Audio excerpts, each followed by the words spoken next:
Hello friend, M S horror story YouTube channel में आपका स्वागत है।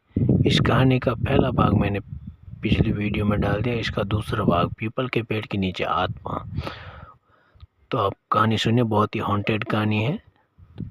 तो फिर रवि उस रात के बाद बहुत डर चुका था। उसने जो देखा था वह किसी को समझ नहीं पा रहा था।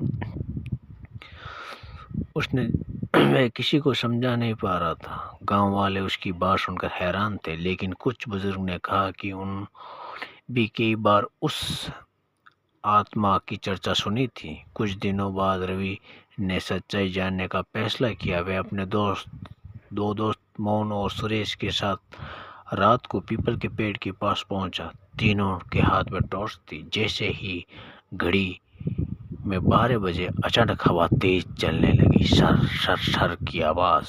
तभी पेड़ के नीचे सफेद साया दिखाई दिया। साया धीरे धीरे उनकी ओर बढ़ने लगा। मोहन और सुरेश डटकर पीछे हट गए, लेकिन रवि वहीं खड़ा रहा। अचानक उसे साए से एक धीमी आवाज आई, मुझे मुक्ति चाहिए। तीनों दोस्त हैरान हो गए। आत्मा ने कि वर्षों पहले उसके साथ अन्याय हुआ था और उसकी एक कीमती वस्तु पेड़ के पास दबाई हुई है। जब तक वे वस्तु उसके परिवार तक नहीं पहुंचेगी, उसे शांति नहीं मिलेगी। इतना कहकर साया गायब हो गया। अब रवि और उसके दोस्तों के सामने एक नया रहस्य था। आखिर वे कीमती वस्तु क्या थी और क्या है वह जरिया। अगली सुबह रवि, मोहन और सुरेश फिर से पीपल के पेड़ के पास पहुंचे। आत्माओं की बात उनके दिमाग में घूम रही थी। उन्होंने उसे जगह की खोज शुरू की जहां आत्मा दिखाई दी थी। कुछ देर खुदाई करने के बाद उनकी मिट्टी के अंदर एक पुरानी लोहे का संदूक मिला। संदूक पर जंग लगी हुई थी और उस पर अजीब निशान बने हुए थे। तीनों ने कांपते हाथों से उसे खोला। अंदर एक पुरानी चांदी की पायल, कुछ पुराने पत्थर और एक तस्वीर थी। तस्वीर में वही महिला दिखाई दे रही थी जिसकी आत्मा उन्हें रात में मिली थी। पत्थरों से पता चला कि उनका नाम गौरी था। कई साल पहले कुछ लालची लोगों ने उसकी संपत्ति हड़पने के लिए उसे मार दिया था। रवि और उसके दोस्तों ने गांव के सबसे बुजुर्ग व्यक्ति को सारी बात बताई। बुजुर्ग ने तस्वीर देखने ते ही गौरी को पहचान लिया। उन्होंने बताया कि गौरी का एक परिवार था जो वर्षों पहले गांव छोड़कर चला गया था। उस रात फिर आत्मा दिखाई दी। इस बार किसी आंखों में डर नहीं बल्कि उम्मीद थी। उसने कहा, मेरे परिवार को ढूंढो, तभी मुझे मुक्ति मिलेगी। इतना कहकर वह गायब हो गई। अब रवि और उसके दोस्त के सामने सबसे बड़ी चुनौती थी। रवि, मोहन, सुरेश और गौरी के परिवार को खोजने का निश्चय किया।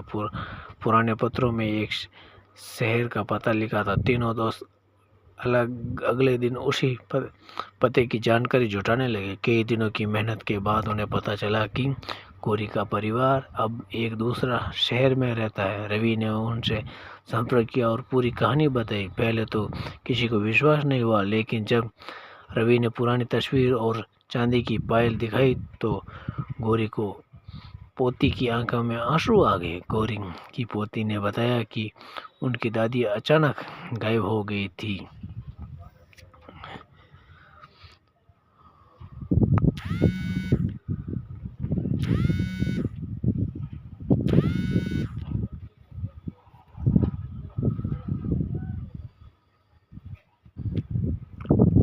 और परिवार को कभी सच्चाई नहीं पता चली। वे तुरंत गांव में आने के लिए तैयार हो गई। कुछ दिनों बाद गौरी का परिवार गांव पहुंचा। वे सभी पीपल के पेड़ के पास गए और गौरी से प्रार्थना की। जैसे ही प्रार्थना समाप्त हुई, अचानक ठंडी हवा और पेड़ की पत्तियां धीरे धीरे हिलने लगी। तभी एक हल्की सी सफ़ेद रोशनी पेड़ के पास दिखाई दी। वे गौरी की आत्मा थी। इस बार उसके चेहरे पर शांति और मुस्कान थी। उसने अपने परिवार को देखा और धीरे धीरे आसमान की ओर बढ़ने लगी। लेकिन उसी क्षण पेड़ के पीछे एक रहस्यमयी काली परछाई दिखाई दी। उसकी लाल चमकती आंखें उसको घूर रही थी। वे क्या कोई दूसरी आत्मा लग रही थी? वो बहुत ही डरावनी और बहुत ही भयानक थी। सबकी रूह कांप उठी थी। काली परछाई को देखकर सभी डरे गए थे। गौरी की आत्मा तो शांत होकर जा चुकी थी, लेकिन वह रहस्यमय साया अभी भी वहीं खड़ा था। अचानक वह परछाई जोर से हंसने लगी। उसकी आवाज़ सुनकर आसपास के पेड़ हिलने लगे।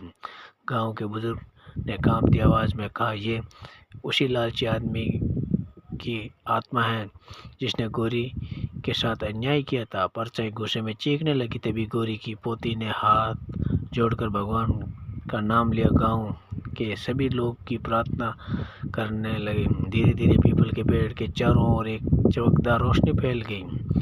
उसी रोशनी में गौरी की आत्मा एक बार फिर दिखाई दी। उसने काली परछाई की ओर देखा और कहा, सच कभी नहीं हारता। इतना सुनते ही काली परछाई दर्द से चिल्लाई और धुएं में बदल गई, गायब हो गई। उसी क्षण तेज हवा चलना बंद हो गई और पूरा वातावरण शांत हो गया। पीपल का पेड़ जो वर्षों से डर का प्रतीक था, अब वह शांत प्रतीक बन गया।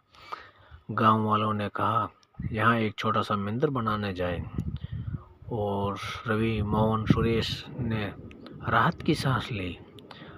आखिर गौरी की आत्मा को मुक्ति मिल गई थी। ऐसी हॉन्टेड कहानी सुनने के लिए मेरे चैनल को लाइक, शेयर एंड सब्सक्राइब कीजिए। Thank you friend.